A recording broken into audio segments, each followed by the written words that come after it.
Que vamos a meditar en el Evangelio de Marcos, capítulo 1, versículo 14 al 20. Les voy a dar lectura. Dice de la siguiente manera: Después que Juan fue encarcelado, Jesús vino a Galilea y predicando el Evangelio del reino de Dios, diciendo: El tiempo se ha cumplido, el reino de Dios se ha acercado. Arrepentíos y creed en el Evangelio.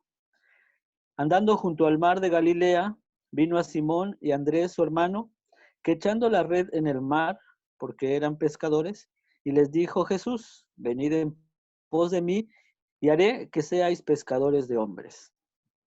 Y dejando luego sus redes, le siguieron.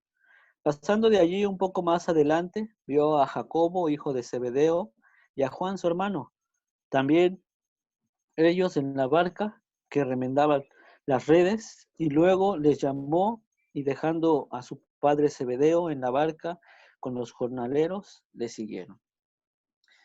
Es interesante, hermanos, ver cómo da inicio esta lectura del Evangelio de Marcos, perdón, porque pone en relieve, realza, algo que,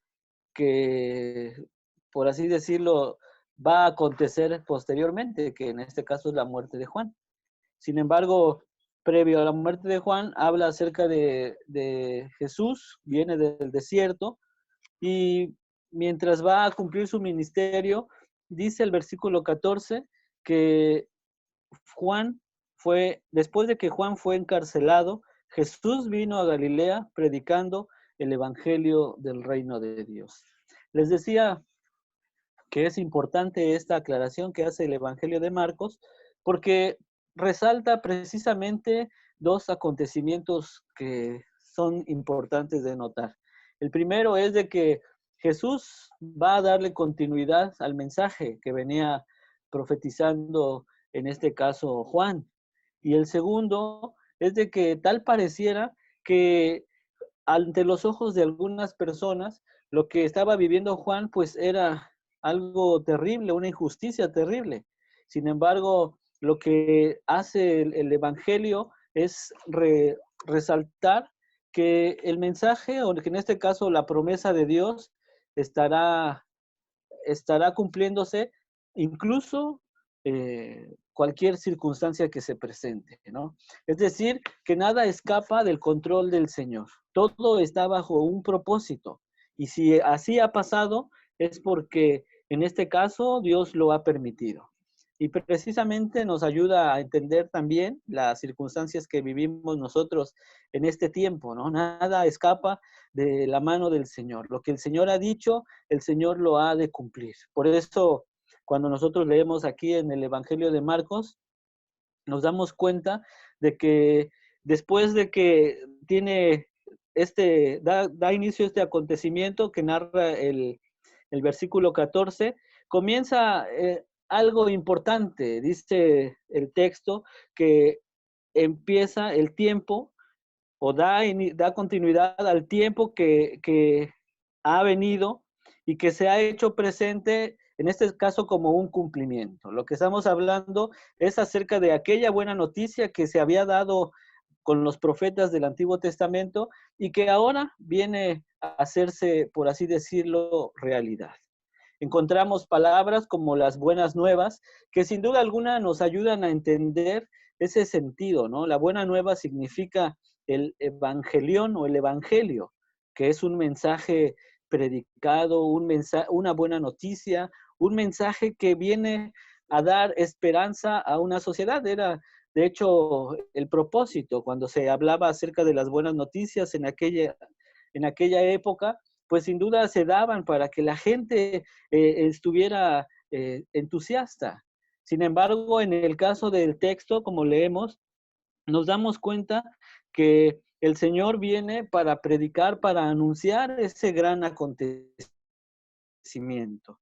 Y ese gran acontecimiento tiene que ver con que el tiempo que el Señor había dicho y había prometido al Mesías daba inicio. El tiempo se ha cumplido y este tiempo no está marcado por una cronología, no está marcado o por fechas específicas, sino que el tiempo de Dios está precisamente marcado en su sabiduría. Es un momento decisivo en la vida del ser humano y ese tiempo está, como dijimos, señalado por Dios. Es decir, que Dios tiene esa iniciativa salvífica para su creación. Y ese cumplimiento, en este caso, viene a ser Cristo. Sin embargo, también este acontecimiento de salvación, este acontecimiento de tiempo, también tiene un carácter o nos deja a nosotros ver un carácter escatológico, ¿sí? Porque en aquella época, hermanos, como ahorita que estamos celebrando la Navidad, en aquella época también se esperaba. De hecho, como bien hicimos, estamos en el tercer domingo de Adviento, y precisamente el Adviento tiene que ver con eso, ¿no? Esa espera, es esperar. Sin embargo, en Cristo se ha inaugurado y en ese sentido el tiempo se ha cumplido. Es decir, vivimos ya bajo esta promesa, bajo esta esperanza. Por eso decimos que tiene ese carácter escatológico, porque ahora estamos a la expectativa del regreso. Estamos ahora sí que esperando la segunda venida de nuestro Señor. Y esa parte es importante. ¿Por qué? Porque en esa espera nosotros también tenemos una tarea. Nosotros también tenemos una labor, ¿no? Pero debemos de entender que el tiempo ha llegado. El tiempo de Dios ha llegado. El cumplimiento que el Señor ha hecho o que había prometido ya se ha hecho realidad. Por eso hablamos del reino de Dios y el texto mismo nos lo dice. El tiempo se ha cumplido y el reino de Dios se ha acercado. Este reino de Dios nos debe de hacer reflexionar, hermanos, que no estamos hablando de un territorio. El reino de Dios no es un territorio. El reino de Dios debemos de entenderlo como el dominio, como el reinado de Dios. Es decir, que más que hacer referencia a un terreno, a una ciudad, hace referencia al dominio que Dios ejerce sobre su propia creación. Por eso el texto nos enseña que se ha acercado, que está vigente, que está presente, que podemos encontrarnos, que podemos verlo, que podemos experimentarlo en nuestra vida, en el presente. Por eso es de que el Señor nos dice que ha llegado. Entonces, el reino de Dios está inminente entre nosotros. Por eso tenemos que reflexionar, hermanos, acerca de esto que trae el reino de Dios a nuestra vida. El reino de Dios, sin duda, para nosotros es esperanza, sin duda para nosotros es vida, pero también el reino de Dios es arrepentimiento. Y esa parte es fundamental porque así nos lo narra el texto bíblico. Dice, el tiempo se ha cumplido y el reino de Dios se ha acercado. Y lo primero que menciona es, arrepiéntanse, transformen, cambien su mentalidad. Es decir, que su fundamento ya no sea o que ya no surja de ustedes, sino que su fundamento en este caso surja de aquel que se ha acercado a ustedes y que en este caso les ha dado a conocer la palabra, nos ha dado a conocer la palabra, nos ha dado a conocer el evangelio. Sin embargo, es importante este arrepentimiento, porque este arrepentimiento también es renuncia para nosotros. Es aprender a renunciar a nosotros. Y cuando hablamos de renunciar a nosotros, significa dejar de lado nuestras propias convicciones en el sentido de pensar que nosotros somos quienes trazamos nuestro camino. Nosotros seguimos el camino que el Señor ha trazado. Por eso debemos de alinearnos a su palabra. Tenemos que alinearnos a su evangelio. En ese sentido, el Señor hace un cambio en nosotros, hermanos. Y eso es lo que dice la siguiente parte del versículo 15. Y creed en el evangelio. Tengan fe en el evangelio. Tengan confianza en el evangelio. Saber que lo que se les ha dado precisamente es la palabra de Dios. Lo que se les ha enseñado o lo que tienen en sus manos precisamente es la voluntad de Dios. Y fíjense, hermanos, que desde el Antiguo Testamento se habla de la palabra, se habla de la ley, se habla de la instrucción, como un mensaje que trae vida. Esa es la idea. y que aquella persona que escucha este mensaje, aquella persona que recibe este mensaje, que enseña también este mensaje, tiene una tarea fundamental. Y esa tarea fundamental es obedecer. La obediencia. En el Antiguo Testamento no es muy común o no encontramos una palabra que se describa o que pueda describir como en el Nuevo Testamento la palabra fe. Lo que encontramos es una palabra que designa obediencia. La fe en el Antiguo Testamento tiene que ver con la obediencia y la obediencia al mandato de Dios. Por eso en Proverbios, los Salmos, pero también las experiencias de cada uno de los personajes del Antiguo Testamento, tiene que ver con ese llamado a obedecer la palabra de Dios. Tiene que ver con ese llamado de alinearse al mensaje de Dios, a la voluntad de Dios.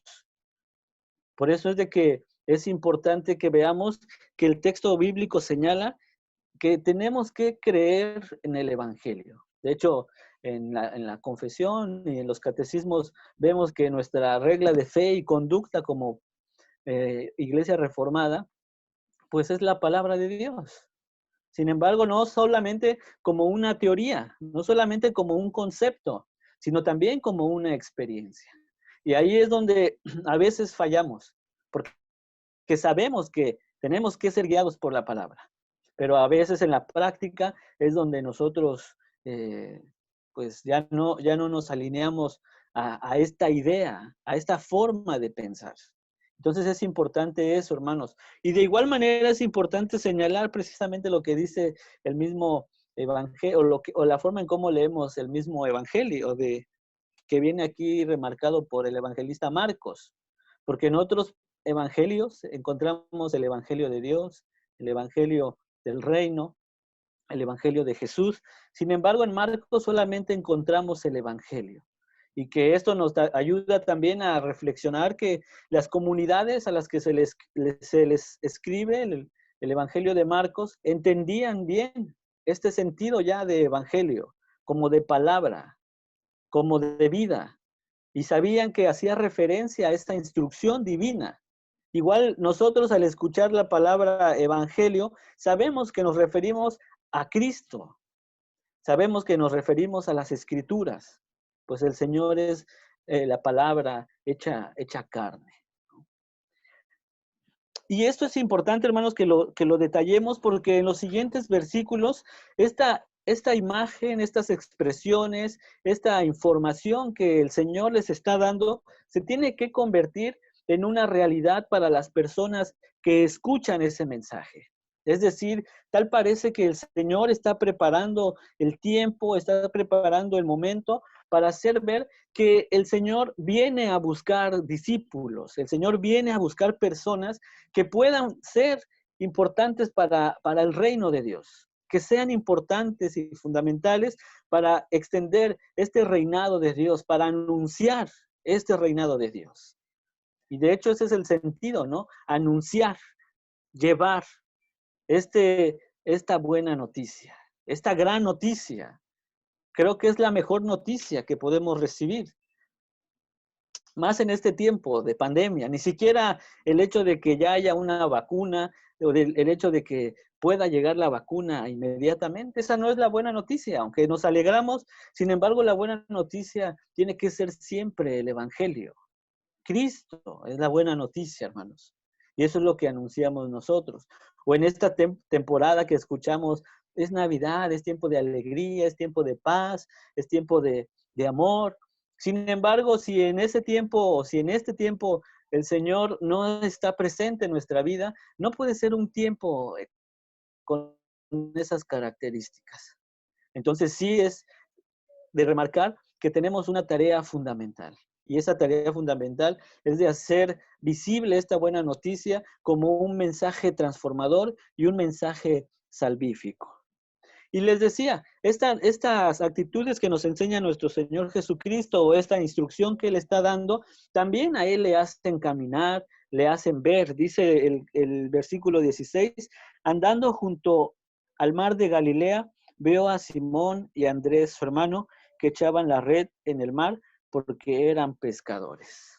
nuestro Señor Jesucristo nos enseña que este mensaje no nos puede mantener quietos. No podemos ser discípulos de Cristo y estar estáticos. No, el Evangelio mismo nos hace caminar. El Evangelio mismo nos lleva a actuar, nos lleva a hacer las cosas. Entonces el texto dice que andando Jesús vio a personas que estaban trabajando. Y que también ese es el otro detalle, ¿no? El discípulo de Jesús es un discípulo trabajador también. Es un discípulo que el Señor encuentra en medio de su trabajo, en medio de lo cotidiano, en medio de las circunstancias que se viven a diario. Lo mismo que le pasó a Moisés, ¿verdad? Cuando estaba él pastoreando, dice que él vio una zarza y se acercó y conocemos el relato bíblico. Sin embargo, el común en ellos es de que se encontraban trabajando, se encontraban en sus tareas. Y precisamente en ese momento el Señor se acerca para darles a conocer esta buena noticia, para darles a conocer el propósito que el Señor tenía para ellos y era el de que estos sean sus discípulos. Dice el texto que el Señor los vio, que estaban pescando y les dijo, venid a mí y haré que sean pescadores de hombres. Venid a mí. Y ese venid a mí, hermanos, es un imperativo, ¿no? Vengan a mí. Podríamos decir que el texto bíblico lo pone así como sígueme. Y a veces nosotros no nos damos cuenta que ese sígueme es un sígueme imperativo, es una orden. Síganme. No es si quieren, no es de que tienes otra posibilidad. El Señor les está diciendo, síganme. Y ese síganme es categórico. Tienen que venir conmigo. Yo los estoy eligiendo para que cumplan una tarea. Y esa tarea también yo se las voy a dar. Ustedes son pescadores de peces, por así decirlo, porque los encuentra en el lago de Galilea pescando. Sin embargo, el Señor les dice, pero yo los haré pescadores de hombres. Es decir, que en ese momento que Jesús les llama, ellos no eran pescadores de hombres. Su trabajo era pescar. Sin embargo, ese trabajo, el Señor le da una lectura distinta y les hace pensar también a ellos en lo que se pueden convertir siendo discípulos de Jesús. Y ese convertir o esa transformación que ellos iban a llevar a cabo era de ser pescadores, pero ahora de seres humanos, de personas. Con esto en mente, el Señor les está diciendo cuál es la tarea que han de realizar, cuál es la tarea que el Señor va a poner en sus manos. No es una tarea tal vez similar, puede ser, pero es una tarea distinta en el sentido de que posiblemente esta sea más difícil, porque los peces, pues, tal vez no pueden decidir, ¿no? Pero en el caso de los seres humanos, pues sí, habrá decisiones. Sin embargo, nosotros o los discípulos que están escuchando y que están viendo a Jesús, tienen que entender que a lo que les están llamando es a una tarea también igual de complicada. Es una tarea que también requiere esfuerzo. Es una tarea que también requiere disciplina. Es una tarea que se debe de alinear al mensaje del maestro. Sin embargo, también la respuesta de ellos nos hace ver, hermanos, que cuando el Señor nos llama, no nos podemos resistir a ese llamado. No podemos desechar esa palabra poderosa del Señor. E incluso esa palabra penetra, como bien dice el apóstol Pablo, hasta lo más profundo de nuestro ser y nos hace reaccionar, nos hace ver, nos hace entender, nos hace comprender nuestra realidad ahora frente al Maestro, frente al que nos llama. Dice el texto al instante, el versículo 18, y dejando luego sus redes, le siguieron. Una traducción tal vez distinta sería, al instante dejaron sus redes y fueron en pos de él o le siguieron. Y que es una palabra esta de al instante que se va a repetir más veces en el Evangelio de Marcos.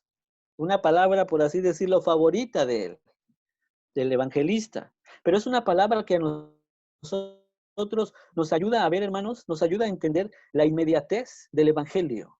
Es decir, que cuando la palabra del Señor llega a nosotros, en ese mismo momento tenemos y somos transformados.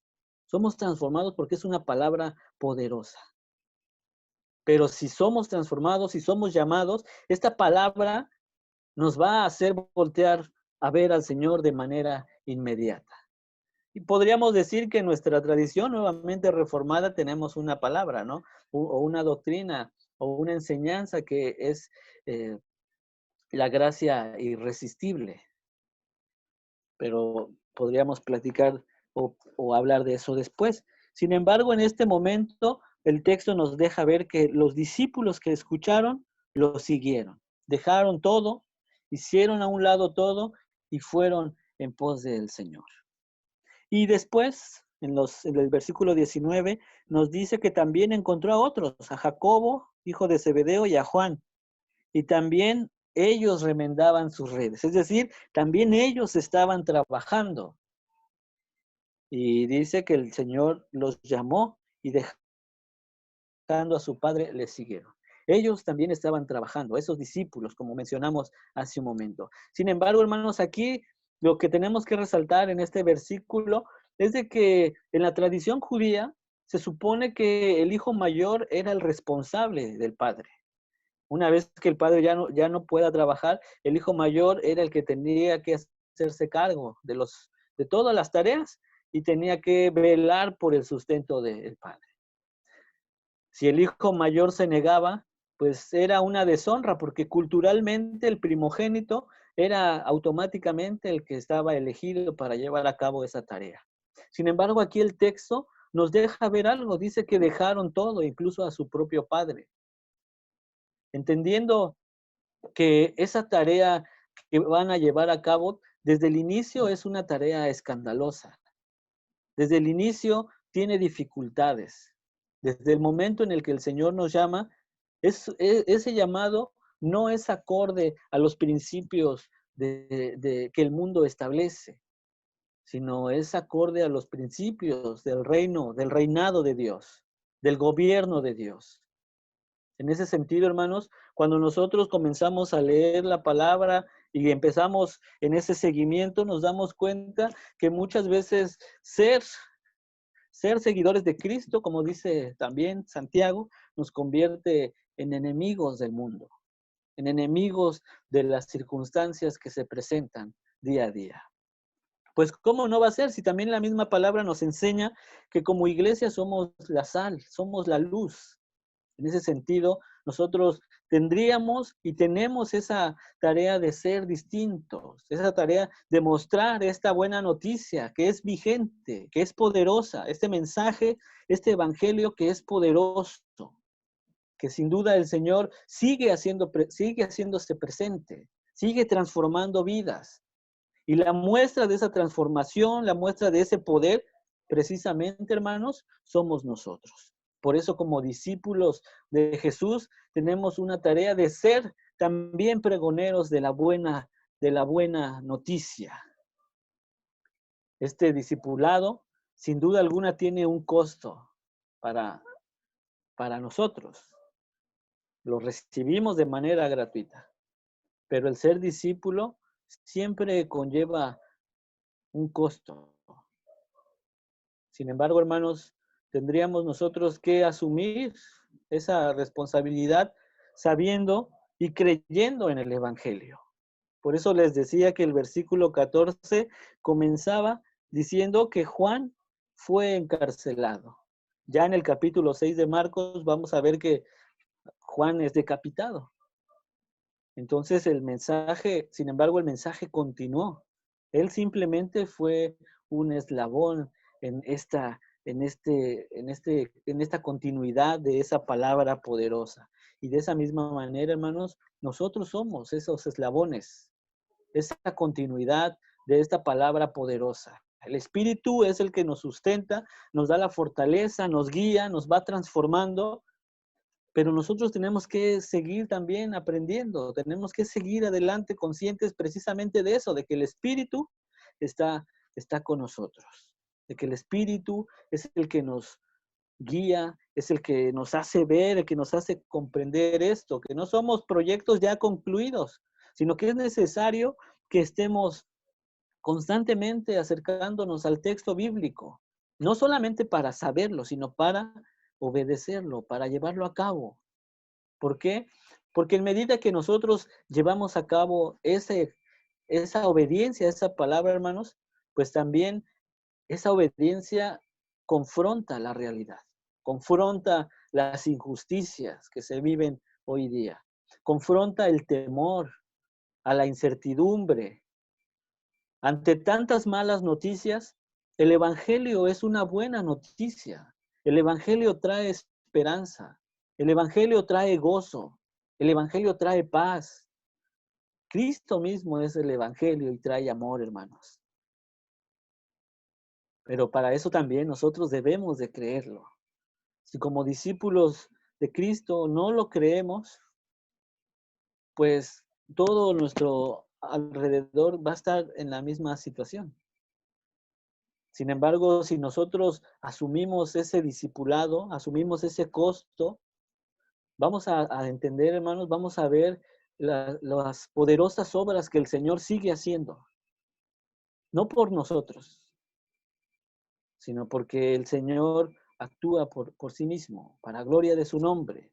Y esa es la tarea que nosotros tenemos por delante. Ser seguidor de Cristo, hermanos, entonces nos hace tomar iniciativa y nos hace tomar decisiones. Nos hace saber y nos hace hacer pensar o nos hace entender que tenemos que estar solamente de un lado. No podemos andar de aquí a acá. Tenemos que ser como discípulos de Cristo, tenemos que tomar un lado y no tenemos que ser neutros. Entonces la neutralidad para el cristiano es imposible. O eres frío o eres caliente. Así que o eres seguidor de Cristo o no eres seguidor de Cristo. Si eres seguidor de Cristo, o eres obediente a su palabra o no eres obediente a su palabra. Eso cada uno de nosotros lo sabemos. Sin embargo, hermanos, el Señor nos da la oportunidad en todo momento, en todo tiempo. Nos hace saber que Él está con nosotros y que somos indispensables para su reino. Somos importantes para su reino. ¿Sí? Sin embargo, también si no queremos trabajar, también nos hace ver que no somos indispensables. Pero hay que tomar iniciativa en esto, hermanos.